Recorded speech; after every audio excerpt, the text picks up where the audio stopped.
ஆண்டவர் நம்மை உயர்த்துகிற தேவனாய் அவர் இருக்கிறார். ஹல்லேலூயா. அவரை நோக்கி பார்க்கிற தேவச்சனம், அவரை தரிசிக்கிற தேவச்சனம், அவருடைய பிள்ளைகளாகிய நம்முடைய வாழ்க்கையில தேவன் நம்மை உயிர்ப்பிக்கிற தேவனாய், நம்முடைய கொம்புகளை உயர்த்துகிற தேவனாய் நம்முடைய தேவன் நம்முடைய வாழ்க்கையில இருக்கிறார்.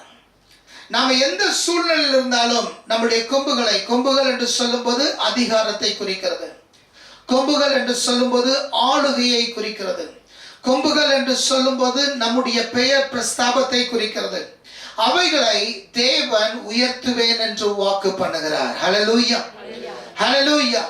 நாம் தேவனுடைய பிள்ளைகளாய் நீதிமான்களாய் இருக்கும் பொழுது நம்முடைய கொம்புகளை உயர்த்துகிற தேவனை நாம் ஆராதிக்கிறோம். ஆகவே தைரியமாய் அவருடைய சன்னிதானத்தில் வர தேவன் நமக்கு கிருபையை தயவை தருவாராக. சரி, கடந்த நாட்களில் 7 படிகள் நீதிமானாய் மாறுவதற்கு, நீதிமானாய் வாழ்வதற்கு, நீதிமானாய் மாறுவதற்கு அல்ல, மன்னியுங்கள், நீதிமானாய் வாழ்வதற்கு. நீதிமானாய் நாம் எப்பொழுது மாறுகிறோம், என்றைக்கு நான் இயேசு கிறிஸ்துவை என் சொந்த ரட்சகராக ஏற்றுக்கொள்கிறேனோ அன்றைக்கு என் இயேசுவின் மேல் இருந்த நீதியை தேவன் என் மேல் வைக்கிறார். ஹல்லேலூயா. அன்றைக்கு நான் நீதிமானாய் மாறி விடுகிறேன். நீதிமானாய் மாறின நான் நீதிமானாய் வாழுவது என்பது இன்னொரு காரியம். அப்போ நான் நீதிமானாய் வாழ்வதற்கு, நான் நீதிமானாய் என்னுடைய வாழ்க்கையின் ஒவ்வொரு தீர்மானங்களையும் எடுப்பதற்கு தேவன் நம்மை பலப்படுத்துகிற தேவனாய் இருக்கிறார். நம்மால முடியாது. ஏன்னா நம்முடைய இருதயம் மகா கேடுள்ளது. நம்முடைய வாழ்வு மண்ணிலிருந்து எடுக்கப்பட்டது, மண்ணுக்கு திரும்புகிறது. நம்மால் முடியாது. ஆனால் நம்மை பலப்படுத்துகிற கிறிஸ்துவினாலே எல்லாவற்றையும் செய்ய நமக்கு பலன் உண்டு. ஹல்லேலூயா. அப்ப நீதிமானாய் வாழ்வதற்கு பலவிதமான கிறிஸ்தவ ஆவிக்குரிய படிகள் உண்டு. அதுல 7 காரியத்தை பார்த்தோம். 7ல இருந்து 8வதுக்குள்ள போகவே மாட்டேங்குது. நானும் போன 2 வாரமா நீங்க பார்த்திருப்பீங்க. நானும் முயற்சி பண்றேன். ஆனா அதுக்குள்ள போக தேவ ஆவியானவர் என்னையும் விடல, காரியத்தையும் செய்யல. இன்னைக்கு அதுக்குள்ள போகல. ஆனா இதற்கு திரும்பி பார்க்க தேவன் நமக்கு கிருபை தருவாராக. அப்போ நம்ம முதல் படி என்ன சொன்னோம்? பாவ அறிக்கை. 2வது ஆவியானவர் என்னை கொண்டு ஏதோ ஒன்றை செய்ய போகிறார் என்கிற எதிர்பார்ப்பு, நம்பிக்கை. இந்த 2ம் கிறிஸ்தவ வாழ்க்கையினுடைய உயிர் மூச்சு. இதுக்கு பின்பாக நமக்கு வர வேண்டியது பலம் வேண்டும். பலம் வேண்டுவதற்கு வேத தியானம் வேண்டும், வேத பாடம் வேண்டும்.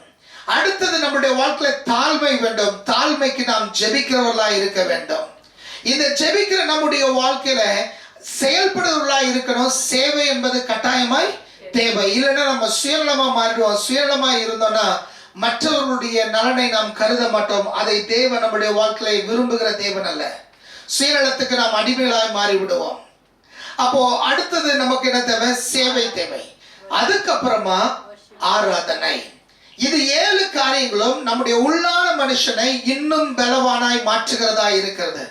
இப்ப இந்த 7 காரியத்திலும் நடைமுறையில கொண்டு வர விரும்புகிறேன். நடைமுறை காரியங்களை கொண்டு வர விரும்புகிறேன். நீதிமானுடைய கொம்புகள் உயர்த்தப்பட வேண்டுமானால், ஒரு ஆவிக்குரிய மனுஷனுடைய வாழ்க்கையில அவன் ஜெயம் கொள்ளுகிறவனாய் மாற வேண்டுமானால், அவன் வெற்றியின் மேல் வெற்றி கொள்ளுகிறவனாய் மாற வேண்டுமானால், அவனுடைய வாழ்க்கையில வருகிற ஒரு சில முக்கியமான காரியங்கள், அவன் செய்ய வேண்டிய ஒரு சில முக்கியமான காரியங்கள் இந்த 7 படிகளை சார்ந்துதான் வரும். ஆனால் இதை இன்னொரு கண்ணோட்டத்திலே பார்க்க தேவன் நமக்கு கிருபை தருவாராக. தேவ பிரசனத்தை, அந்த ஆராதனையில் நம்ம என்ன எதிர்பார்க்கிறோம்? தேவ பிரசனம். தேவ பிரசனத்துக்குள் நாம் பார்க்கிறோம். தேவனை நோக்கி பார்க்கிறோம். தேவ பிரசனத்தை உணர்கிறோம். தேவனுடைய சத்தத்தை கேட்கிறோம். ஓகே, இப்போ இந்த பிரசனத்தில் வாழ வேண்டுமா இருக்க வேண்டுமானால் என்னுடைய வாழ்க்கையில காணப்பட வேண்டிய 4 காரியங்கள். 1 2 3 4. ஓகே, 4 காரியங்கள். 5 காரியங்கள். முதலாவதாக நம்முடைய வாழ்க்கையில காணப்பட வேண்டியது தேவனை அறிய முயற்சி செய்ய வேண்டும். We have to know God. நான் தேவனை நோக்கி தேவனை அறிய வேண்டும். எத்தனை பேருக்கு உங்க வாழ்க்கையில ஆசை இருக்கு தேவனை அறியறதுக்குல? பொதுவா உங்க வாழ்க்கையில என்னென்ன ஆசை இருக்கு? ஆசையே இல்லாத மனுஷன் யாராவது இருக்கீங்களா இங்க? எத்தனை பேருக்கு ஆசை இருக்கு? ஹலோ, நம்ம பிள்ளைகளை குறித்து ஆசை இருக்கும், நம்ம எதிர்காலத்தை குறித்து ஆசை இருக்கும், நமக்கு இந்த ஒரு விதமான ஒரு கார் வாங்கணும்னு ஆசை இருக்கும், வீட்டில் இந்த பொருள் வாங்கணும்னு ஆசை இருக்கும். கரெக்டா? இந்த ஆசை எங்கிருந்து வந்தது?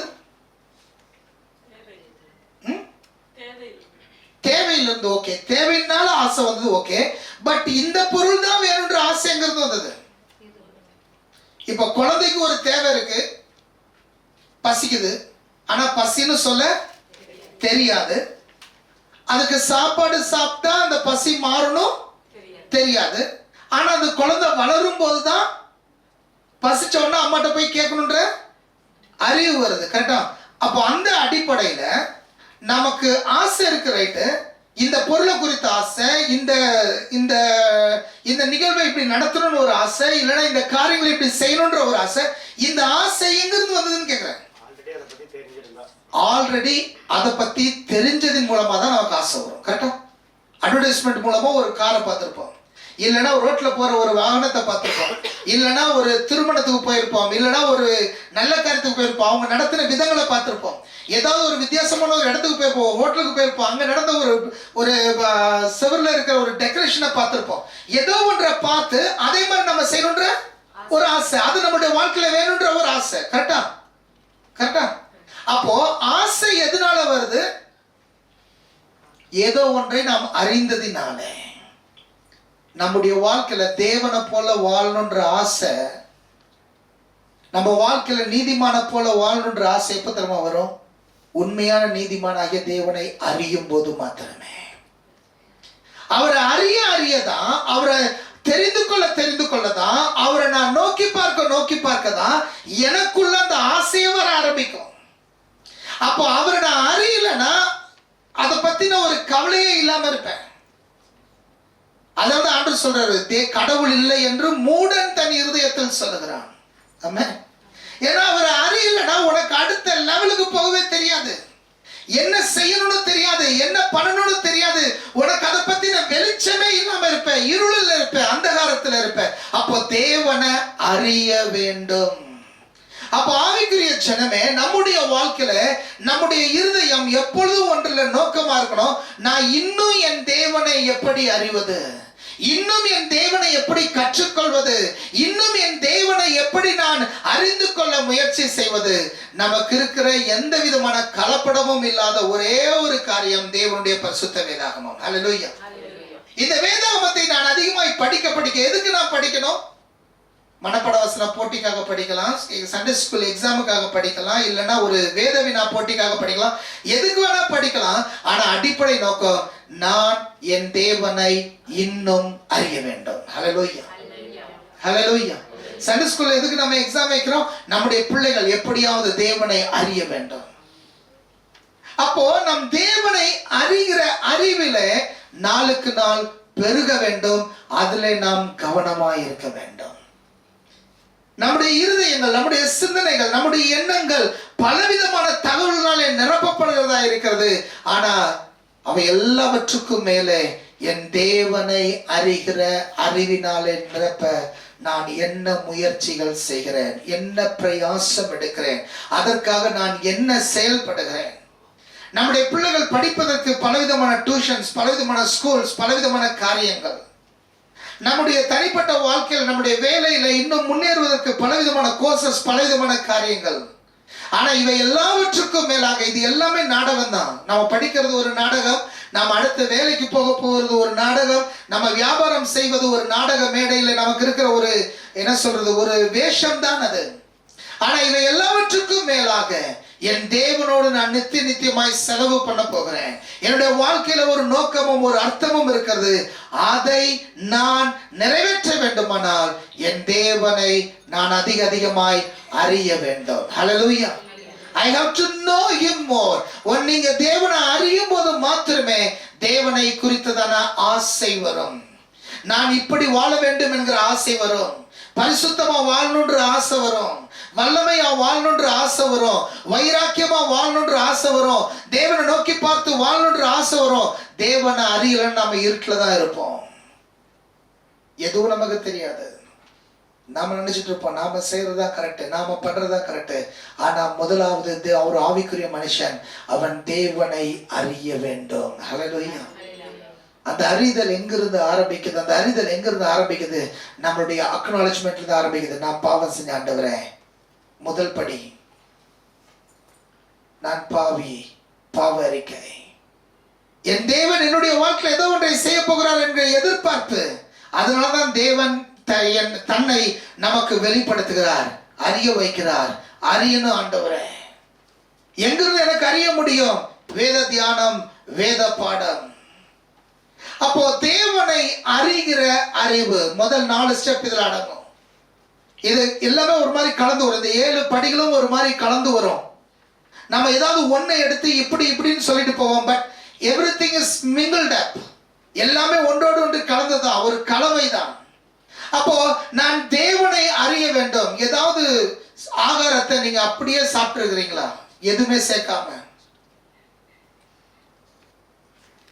எல்லாமே கலப்படம் தான்.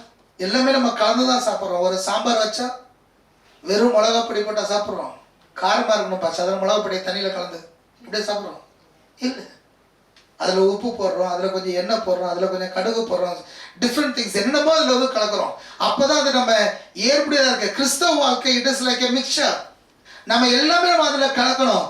அப்போ அறிய வேண்டும், தேவனை அறிய வேண்டும். அது என்னுடைய வாஞ்சியா இருக்கணும். அதுக்கு நான் என்ன செய்யணும்? இப்ப நான் பாவ அறிக்கை செய்யணுமா? அறிக்கை செய்யறேன். என் தேவனை அறிவதற்கு அவர் மேல நான் நம்பிக்கை வச்சு அவர் மேல ஒரு எதிர்பார்ப்பு வச்சிருக்கணுமா? இருக்கிறேன்.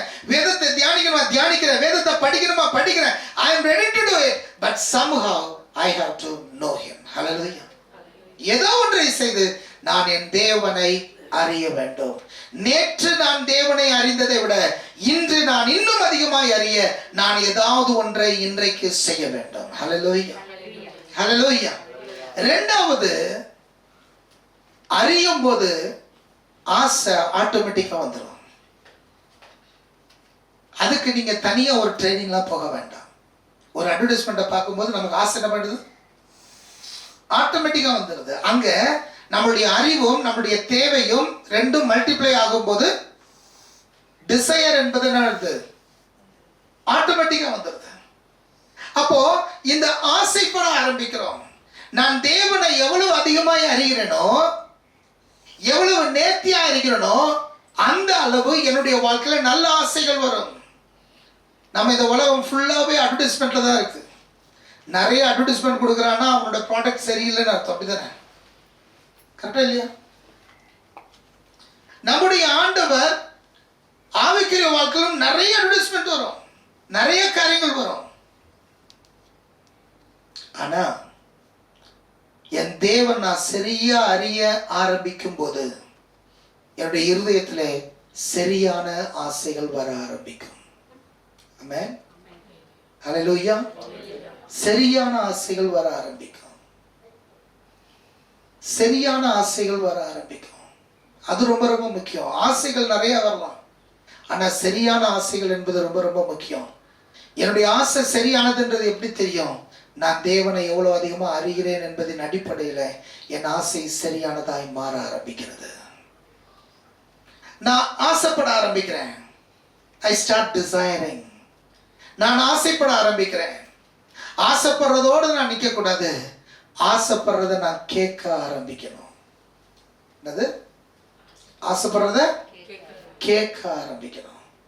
சோ முதல் தேவனை அறிய ஆரம்பிக்கிறேன். அறிய ஆரம்பிக்கிறேன்னா ஆட்டோமேட்டிக்காவே ஆசைப்பட ஆரம்பிக்கிறேன். ஆசைப்படுறத எல்லாத்தையும் நான் பெற்றுக்கொள்ளணும்னு நினைக்க கூடாது. ஆசைப்படுறத நான் ஆண்டவர்கிட்ட கேட்க ஆரம்பிக்கணும். என்ன நீங்க ஆசைப்படுறீங்களோ எல்லாத்தையும் ஆண்டவர்கிட்ட நீங்க கேட்கலாம், தப்பு இல்லை. ஏன்னா ஆசை என்பது நான் பிளான் பண்ணி வருவதல்ல, அது ஆட்டோமேட்டிக்கா வருவது. ஆசையில நம்மளோட கண்ட்ரோல் கிடையாது. கரெக்டா இல்லையா? ஆசையில நம்மளோட கண்ட்ரோலே கிடையாது. நாம எதை பார்த்தாலும் ஆசைப்பட முடியும்.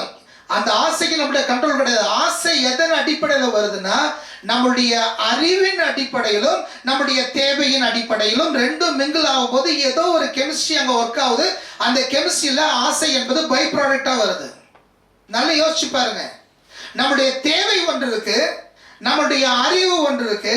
இந்த அறிவும் நம்முடைய தேவையும் மிங்கிள் ஆகும் போது ஆசை என்பது நம்முடைய வாழ்க்கையில ஆட்டோமேட்டிக்கா வருது. அந்த ஆசை ஆட்டோமேட்டிக்கா வருவதற்கு நமக்கு கண்ட்ரோல் கிடையாது. கரெக்டா இல்லையா? கண்ட்ரோல் கிடையாது. அப்போ இந்த ஆசையை நம்ம என்ன பண்ணணும்? ஒரு கண்ட்ரோல் சிச்சுவேஷனுக்குள்ள கொண்டு போனோம்னா அதை தேவன்கிட்ட கேட்க கற்றுக்கொள்ளுங்க. ஹல்லேலூயா. தேவன்கிட்ட கேளுங்க, ஆண்டவர்கிட்ட கேளுங்க. ஆஸ்க். ஃபர்ஸ்ட் நியூ காட், ஆண்டவரை அறிந்து கொள், அறிய முயற்சி செய்து கொண்டே இரு. ரெண்டாவது, ஆசை உன் வாழ்க்கையில ஆட்டோமேட்டிக்கா வர ஆரம்பிக்கும். அந்த ஆசைய மூணாவது ஒரு ஃபில்டருக்குள்ள கொண்டு போ, தேவனுடைய கரத்துல ஒப்புக்கொடு. Ask God. ஐந்தாவது படி ஜெபம். ஆஸ்க், தேவனிடத்துல கேள். ஏன்னா இதுக்காக கேட்கணும், ஏன்னா எனக்கு தெரியணும் எல்லா ஆசையும் எனக்கு தேவன் தருக போறது இல்ல, எல்லா ஆசையும் எனக்கு நல்லதும் இல்ல. குழந்தைங்க கத்திக்காக சண்டை போடும், குழந்தைங்க பெரிய பெரிய பட்டாசுக்காக சண்டை போடும், துப்பாக்கியை பார்க்கும்போது குழந்தைங்க ரொம்ப ஆசைப்படும். ஆனா கொடுத்துருவோமா? கொடுக்க மாட்டோம். எல்லா ஆசைகளும் நம்முடைய நலனுக்காக அல்ல, எல்லா ஆசைகளும் நம்முடைய சிறப்புக்காக அல்ல. அதை நம்ம அறிந்து அந்த தாழ்ந்து நம்முடைய இருதயத்தின் ஆழத்திலிருந்து ஆண்டவர்கிட்ட ஒப்புக்கொடு. ஹல்லேலூயா. உன் வழியை கர்த்தருக்கு ஒப்புக்கொடு, அவர் உன் காரியத்தை வாய்க்க பண்ணுவார். ஸ்தோத்திரத்தோடு விண்ணப்பத்தோடு உங்களுடைய வேண்டுதலையும் விண்ணப்பங்களையும் என்ன பண்ணுங்க, தேவனுக்கு தெரிய பண்ணுங்கள். அப்பொழுது எல்லா புத்திக்கும் மேலான தேவ சமாதானம் உங்கள் இருதயங்களையும் உங்கள் சிந்தனைகளையும் கிறிஸ்து இயேசுக்குள்ளாக காத்துக்கொள்ளும். பிலிப்பியர் 4. சோ அந்த தேவனுடைய கரத்துல ஜெபிக்க ஒப்புக்கொடு, ஜெபத்துல ஒப்புக்கொடு. ஆண்டவரே உம்மை அறிகிறேன், அறிகிற அறிவினாலே இந்த ஆசை எனக்கு இருக்கு, உமக்கு சித்தமானதை நிறைவேற்றித்தாங்கப்பா. தேவனிடத்துல கேள். whatever your desire is. இஸ்ரவேல் ஜனங்களுக்கு ஒரு ஆசை இருந்தது, என்ன தெரியுமா? நாங்க அடிமைகளாய் பாபிலோன் தேசத்தினால் பிடிக்கப்பட்டு போகும்போது ஏதோமியர் எங்களை பார்த்து அவங்க ரொம்ப சிரிச்சாங்க, எங்களை அதிகமா துன்புறுத்தினாங்க, எங்களுக்கு விரோதமா தடைகளை போட்டாங்க, எங்க பிள்ளைகளை பிடுங்கி கொண்டாங்க. ஆண்டவரே, அவர்களுடைய பிள்ளைகளை தலையை பிடிச்சு கற்பாறையில அடித்து போடுகிறவன் ஆசீர்வாதமா இருப்பான். அது அவங்களுடைய ஆசை இருந்தது. But I said it. உன் ஆசை எதுவானாலும் தேவனுடைய கரத்துல ஒப்புக்கொடு, அவர் அன்பு தகப்பன். ஹல்லேலூயா. பாசிட்டிவான ஆசையா, நெகட்டிவான ஆசையா, வெறுப்பான ஆசையா, விருப்பமான ஆசையா, அதை பத்திலாம் கவலையப்படாத. ஆண்டுடைய சமத்துல கூட, ஆண்டவரே திஸ் வாஸ் மைன். என்ன ஆகும் தெரியுமா? சரியான ஆசைகள் அந்த ஃபில்டர் ப்ராசஸ்ல மாறி போகும். சரியில்லாத ஆசைகளை என் இருதயம் எங்க அதுக்கான ப்ராசஸ் நடக்குதோ அதை தேவன் மாற்ற ஆரம்பிப்பார். ஹல்லேலூயா. ஹல்லேலூயா. நம்மை தேவன் மாற்றுவார். நம்ம ஆண்டவர்கிட்ட கேட்கும்போது நம்மை தேவன் மாற்றுவார். சோ ஆண்டவர்கிட்ட ஆஸ்க் பண்ணுங்க, கேளுங்க. எனக்கு இது வேணும் ஆண்டவரே, இது வேணும் ஆண்டவரே, இது வேணும் ஆண்டவரே, இது செய்யணும் ஆண்டவரே, இது காரியம் இப்படி இருக்கு ஆண்டவரே, இந்த காரியம் இப்படி இல்லை ஆண்டவரே, இந்த காரியம் எனக்கு இது இப்படி தோணுது ஆண்டவரே. உங்களுடைய சந்தேகங்களை, உங்களுடைய விருப்பங்களை, உங்களுடைய வெறுப்புகளை என்னென்ன இருக்கோ அவருடைய பாதத்துல ஊற்று, அவருடைய பாதத்துல ஊற்று. நாம் அவருடைய பாதத்துல ஊற்றலைன்னா நம்மளுடைய ஆசையை நிறைவேற்ற ஆட்டோமேட்டிக்கா நம்மளுடைய முழு சரீரமும் முழு ஆவியும் அதுல எப்போது முயற்சி பண்ணிக்கொண்டுதான் இருக்கும், முயற்சி பண்ணிட்டே இருக்கும். ஆனா ஆசை அவருடைய பாதத்துல ஊத்திட்டோம்னா ஆண்டவர் ஃபில்டர் பாஸ் அவர் பார்த்துறாரு. ஹல்லேலூயா. ஹல்லேலூயா. இது ஒரு பெரிய ரகசியங்க. நமக்கு ஒரு ஆசை இருக்கு, அந்த ஆசை தவறுன்னு எனக்கு தெரியுது, அந்த ஆசை தவறுன்னு எனக்கு தெரிந்து அதை குறித்து நான் எந்த ஆக்ஷனும் எடுக்கலன்னா அந்த ஆசை நமக்கு உள்ளே தான் இருக்கும். கரெக்டா இல்லையா?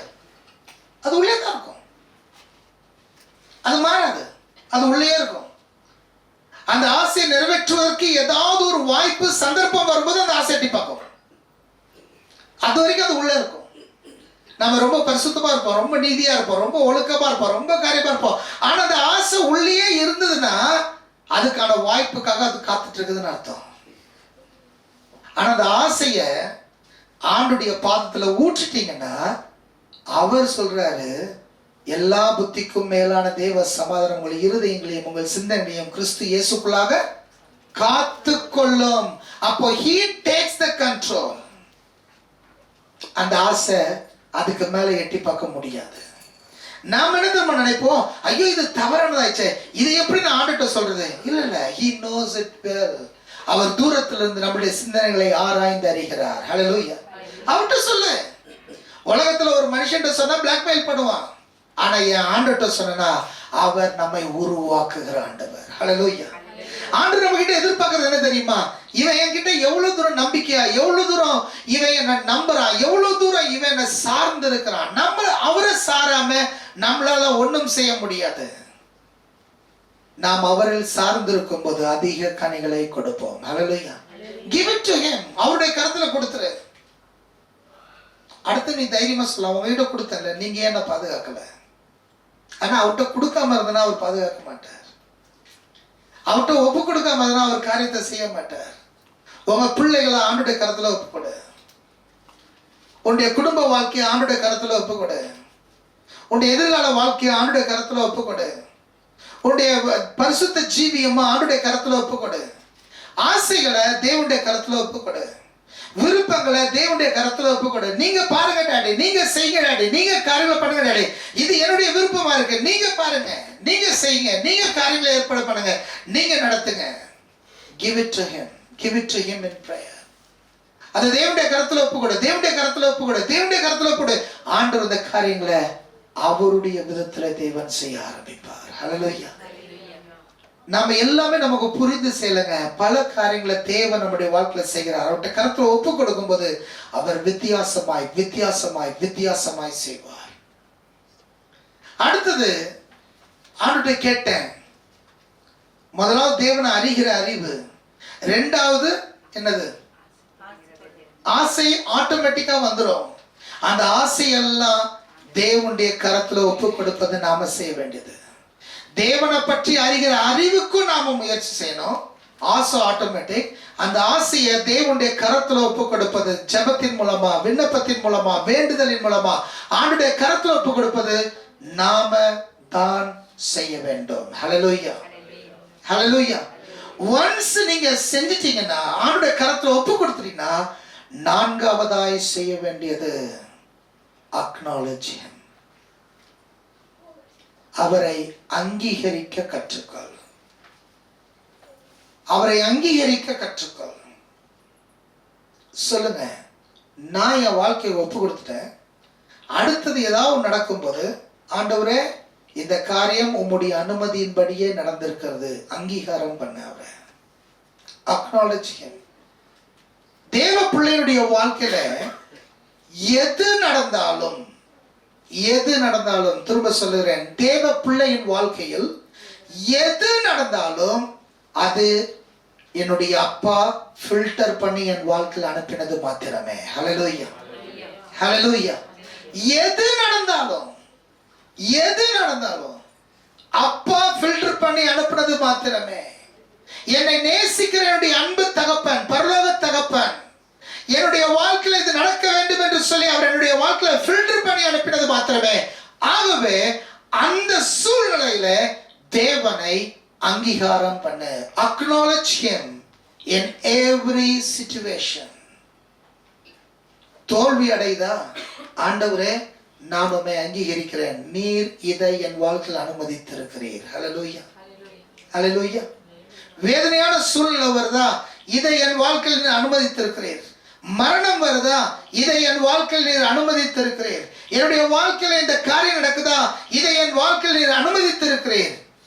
உம்முடைய அனுமதி இல்லாமல் இது என் வாழ்க்கையில் வரவில்லை. யோபு எடுத்துக்கோங்க, அவனுடைய வாழ்க்கையில எவ்வளவோ காரியங்கள் வருது, அவன் சொல்றான் என் தேவன் அனுமதித்திருக்கிறார்.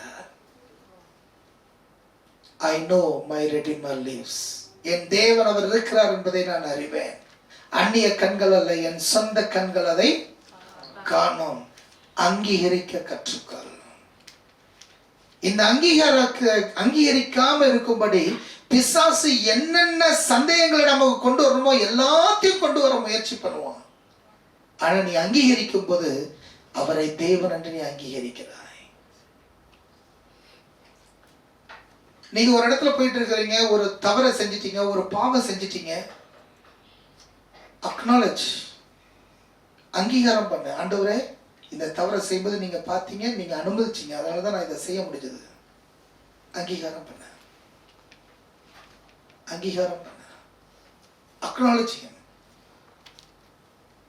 இல்லைன்னா என் வாழ்க்கை அதோட முடிஞ்சிருக்கும். தேவன் இதன் மூலமா என்னை கொண்டு வருகிறார். இந்த காரியத்துல தேவன் நான் இதை செஞ்சுட்டேன். Lord, I acknowledge you in this, even this situation. நான் முன்னாடி பிரசங்கெல்லாம் கேட்டிருக்கிறேன். நீ சினிமா தேட்டருக்குள்ள உக்காந்தனா ஆண்டவர் அங்கே இருக்க மாட்டா, அவர் போயிடுவாரு. ஆண்டவர் போனாங்க நம்ம எங்கெங்க வாழ்றது? Is they acknowledge him. Acknowledge him. நீங்களும் நானும் எடுக்கிற தீர்மானத்தினால ஆண்டவர் நம்மளோட இல்லை. நீங்களும் நானும் வாழ்ற பரிசுத்தத்தினால ஆண்டவர் நம்மளோட இல்லை. நீங்களும் நானும் நீதிமானா இருக்கிறதுனால தேவன் நம்மளோட இல்லை. நம்ம இயேசு என்னும் நாமத்தை ஏற்றுக்கொண்டதுனால அவருடைய நாமத்தின் நிமித்தம் அவர் நம்மை நீதியின் பாதையில் நடத்துகிறார். ஹல்லேலூயா. அவர் என்னோடு இருப்பது என்னுடைய உண்மை நிமித்தமாய் அல்ல, அவருடைய உண்மை நிமித்தமாய். அவர் என்னோடு கூட இருந்து என்னை நடத்துவது என்னுடைய வார்த்தையின் நிமித்தமாய் அல்ல, அவருடைய வாக்குத்தத்தத்தின் நிமித்தமாய். இதோ உலகத்தின் முடிவு பரியந்தும் நான் உன்னை விட்டு விலகுவதும் இல்லை, உன்னை கைவிடுவதும் இல்லை என்று சொன்ன ஆண்டவர் அவர் உன்னோடு இருக்கிறார். எல்லா சூழ்நிலையிலும் இருக்கிறார், எல்லா காலகட்டத்திலும் இருக்கிறார். அக்னாலஜ் பண்ண. ஹல்லேலூயா. அங்கீகாரம் பண்ண. Yes lord, you are here. தவறு என்று தெரியும்போது yes lord, you are here. You are here. That is worship. ஆராதனை. ஆராதனை. அப்போ இந்த அங்கீகாரம் நான் பண்ணும்போது அதில் நான் செய்ய வேண்டிய அடுத்த காரியம், இந்த சூழ்நிலை வாழ்க்கை அனுபவிச்சு இதில் நான் கற்றுக்கொள்ளுகிற காரியம் என்ன? What is the thing that I am learning in it? இதில் நான் கற்றுக்கொள்ளுகிற காரியம் என்ன? எனக்கு அங்கீகாரம் பண்ணீர், இதில் நான் கற்றுக்கொள்ளுகிற காரியம் என்ன? What is the lesson that I am learning? இந்த பாவத்தை நான் செஞ்சுட்டேன், ஆனா இந்த சூழ்நிலை அங்கீகரிக்கிறேன். நீர் என்னுடைய வாழ்க்கையை அனுமதித்திருக்கிறேன், ஆனா ஏன் அனுமதித்தேன்? ஏதோ ஒன்றை கற்றுக்கொள்ளும்படியாக. கெட்டகுமாரன் தகப்பனை விட்டு தூர தேசத்துல இருந்தான். தூர தேசத்துல இருக்கும்போது அங்க அவன் ஒன்றை அங்கீகரிக்கிறான். என் தகப்பன் வீட்டுல 3 வேலை என்ன பண்றாங்க? வேலைக்காரங்க கூட சாப்பிடுறாங்க. நான் பரத்துக்கு விரோதமாய்,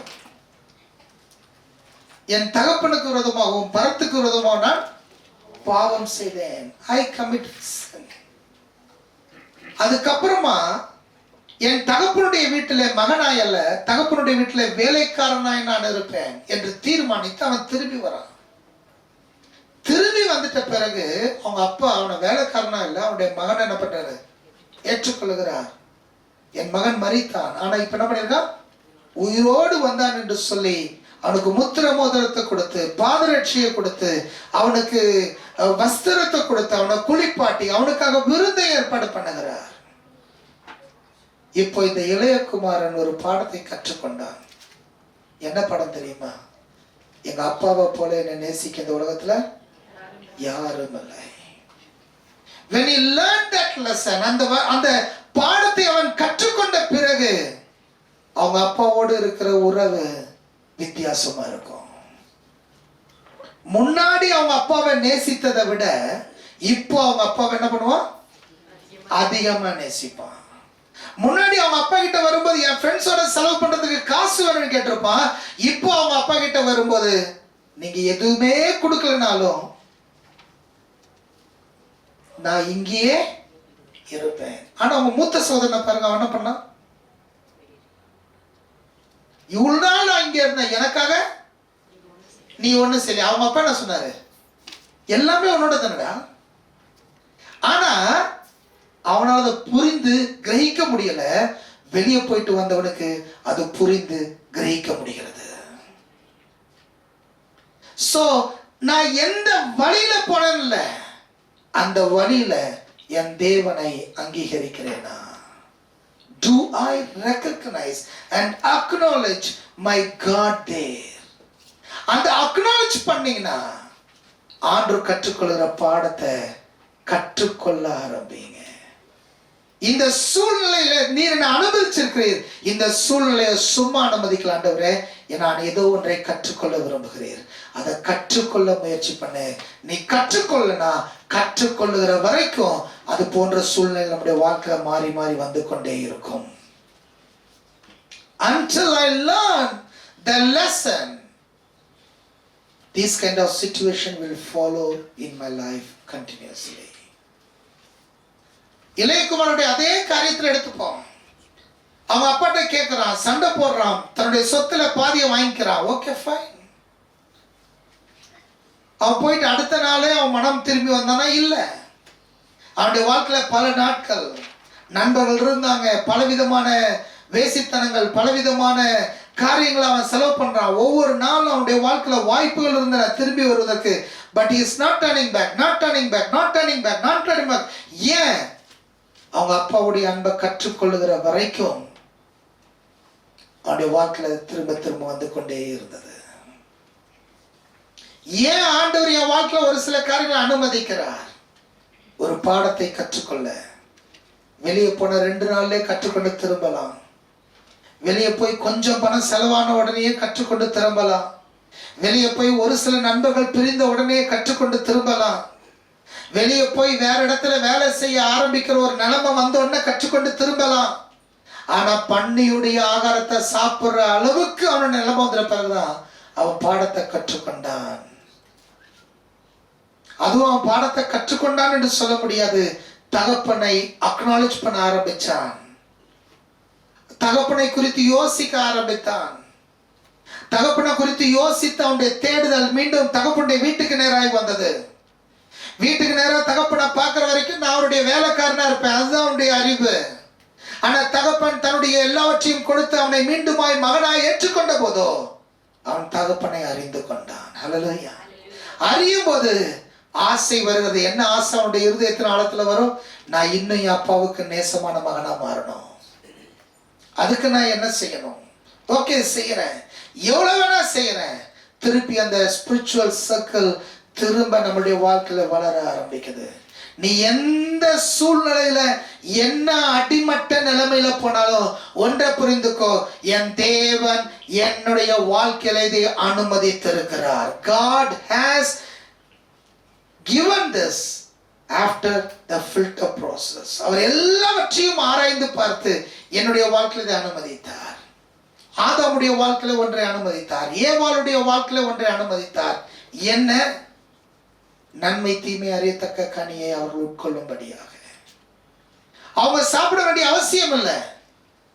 ஆனா ஒருவேளை அவர்கள் சாப்பிட்டாலும் அவர்களுக்காக 2000 ஆண்டுகளுக்கு பின்னதாக என்னுடைய மகனை நான் கல்வாரி சொல்ல மரிக்க ஒப்பு கொடுத்து இந்த இழந்து போன இந்த ஜனத்தை மீட்கும்படியாக நான் காரியத்தை ஏற்பாடு பண்ணுவேன் என்று சொல்லி ஆண்டவர் அன்றைய தினத்திலேயே கண்ணோக்கி வைத்திருந்தார். That is allowing. அதுதான் அனுமதிப்பது.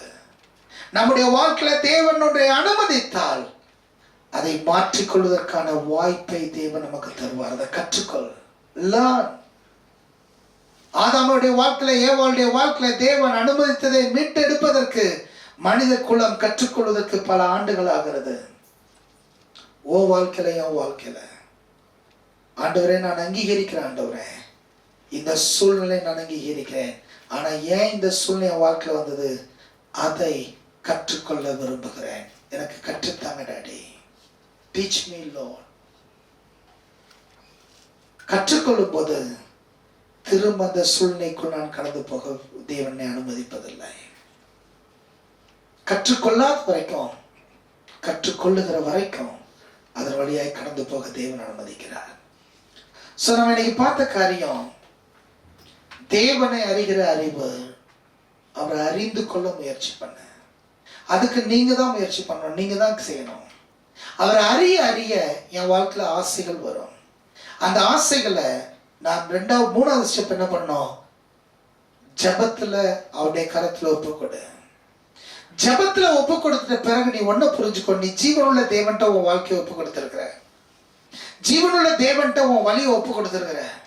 அதனால அதுக்கப்புறம் எது நடந்தாலும் அவர் அதை அனுமதித்திருக்கிறார் என்று சொல்லி அவரை அங்கீகாரம் பண்ண கற்றுக்கொள். அது நீ தான் பண்ணணும்.